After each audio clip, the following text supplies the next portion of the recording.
If our focus is on experiences of faith, it can be very subjective. If our focus is on the Bible, though, the Bible attests to all sorts of subjective experiences.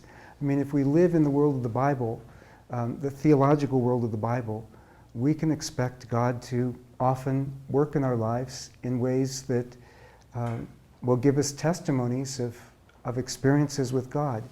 And that's a good thing. But that comes from within the theological worldview of the Bible. If we're getting our theology based on our experiences, eventually we can get off. Because experiences aren't necessarily self-interpreting. So I often give an example of this from when I was a young Christian, and I hadn't really learned to read the Bible in context that much, and I had just been converted from a non-Christian background in atheism, and I was supposed to be translating Caesar's Gallic War for my Latin class. And I decided, you know, I really don't want to do this. I just want to study the Bible now that I'm a Christian. And so I flipped open the Bible, stuck my finger down, and thought that maybe it would land on a text that says, "Forsake all and follow me." Instead it said, "Render to Caesar what is Caesar's." So I did my homework. But imagine, you know, I mean, God can speak through anything. But imagine I had gone around to a bunch of different churches and said, God showed me that the meaning of this text is that you should all translate Caesar. That's ridiculous. But sometimes people do that with their personal experiences.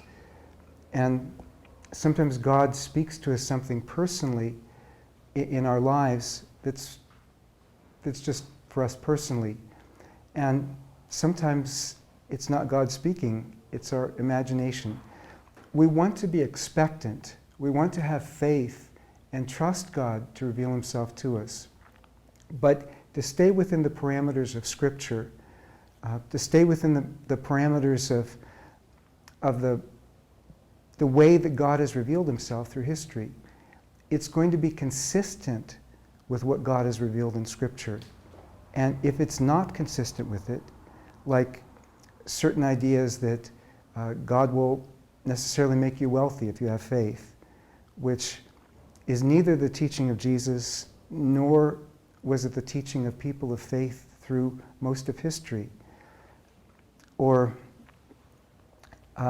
just all sorts of imbalanced teachings. I mean, we could go down giving examples of them, but we would never run out of them. We could just keep on going and going.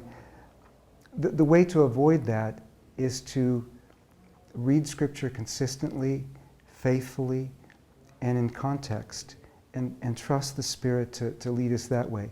That doesn't mean that's the only way that God will ever speak to us, but it does mean that what he does speak to us will be consistent with what he's spoken.